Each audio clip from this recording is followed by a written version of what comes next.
Hi guys, today we're looking at another game running in HDR on a PlayStation 4 Slim. Not that it should matter, it could be an original or a Slim. Obviously the Pro's going to have enhancements above that. But what we're showing here is if you've got a HDR screen, the differences that the game is going to put out for you. Now The Last of Us Remastered, as you probably know, started life as a PS3 game and it was very good for its time. It got a complete remaster and then later on got a patch to make it HDR.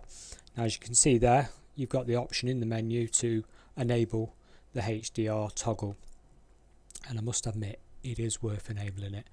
If you've got the correct panel to run the display, it looks phenomenal even for such an old game. Yes, you can tell the graphics are remastered, you know, it's got its roots set there in the PS3, but it does look rather nice. So what we're going to do is run through a bit of the gameplay. I'll skip a couple of bits to get some of the dark shots with the torch, and I'll also skip again to get some of the outdoor with the greenery, etc. And you can have a look for yourself whether or not you think it's worth investing in a HDR display or even moving your stuff around and using a HDR that you've already got. Personally, I'm all for it. Now there is one downside.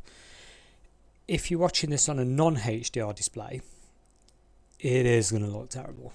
It's going to look oversaturated, the colours are going to look wrong, the brightness levels, contrast levels, they're going to look awful. Even my editing on the PC that I use, which is a pretty reasonable PC for gaming, my display is not HDR, so it does look pretty terrible even for me on that. However, a lot of mobile phones, a lot of your iPhones and HTCs and stuff, they have HDR displays, so you could watch this on your phone to probably see the true colour aspect if you've not yet invested on a large screen HDR TV. Just to give you a bit of an idea. So, with that said, like I say, we'll do a bit of gameplay and see what you think to it all.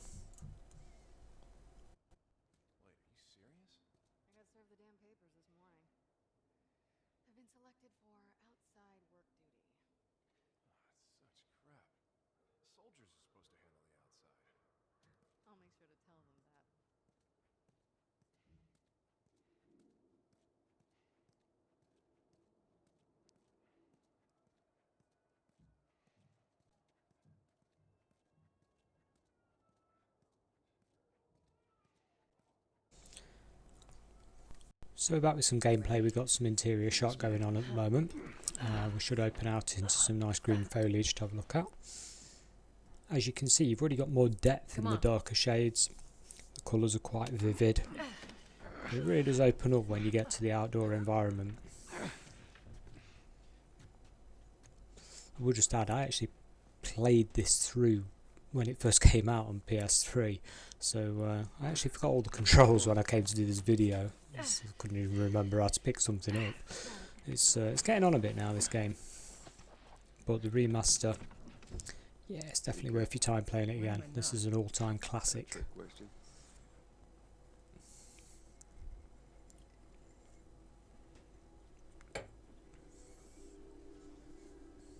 Ain't been out here in a while.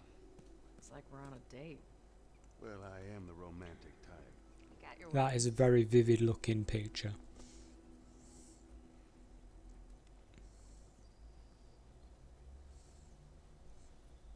Very nice. Where's the ladder? Well, it's got to be around here somewhere. Here we can see some of the darker scenes, indoor environment with all the smoke and everything, and should be able to see some of the bad guys in a minute. The whole thing with HDR is your darks and your blacks are very much a black as opposed to a sort of dark grey colour. It's a much more vivid when you're outside, much more plush. Now running this on a large TV, those torches are actually very, very bright.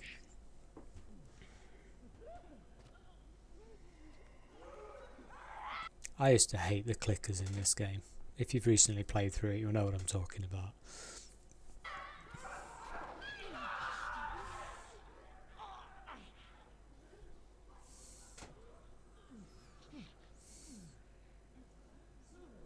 God, I've even got the tutorial on, it's been that long.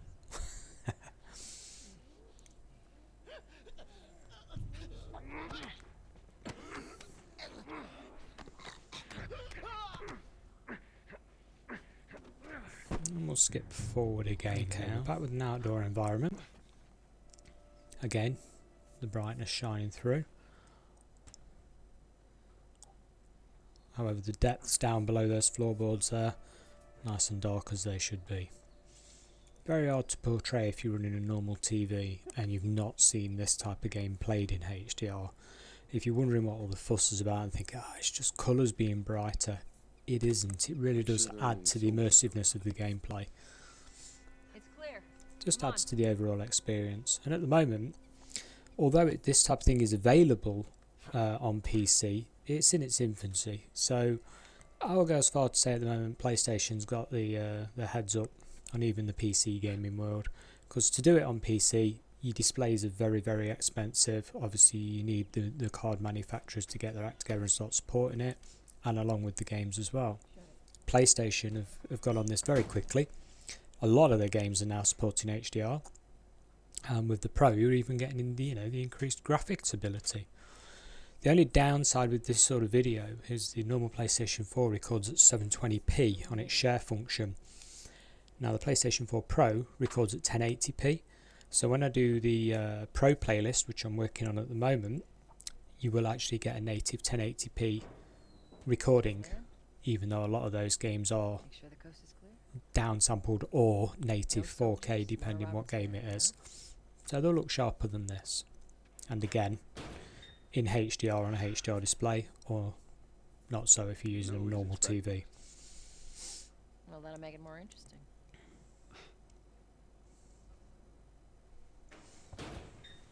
Okay, so we're coming up towards the end of the footage that I really need to show. You've seen dark areas, you've seen exterior areas with foliage, and if you're running a normal PlayStation and you have a HDR TV, hopefully from this you'll be able to see that it is worthwhile using that standard PS4 or PS4 Slim on your HDR TV. If you've upgraded to a Pro and you've got a 4K HDR TV, that's a no-brainer. You should be using it. The improvements are vast.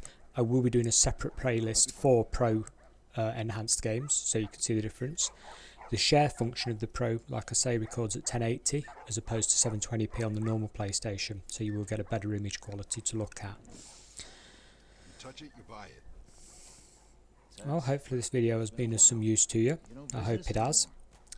If it has been of some use, please click like. It does help me carry on making these. And think about subscribing. Like I say, there's a couple of new playlists going on. One being for the Pro that I'm making at the moment, using all their games. One for HDR on a normal PlayStation, and I've just started a PSVR one as well. And I'll be including some sort of guide, shall we say, to the PSVR games, and see what's suitable and what's good and what's not. But it is very entertaining. I've only had a few hours with it so far, and quite impressed with that. But that's another playlist, another time. Thanks for watching. Goodbye.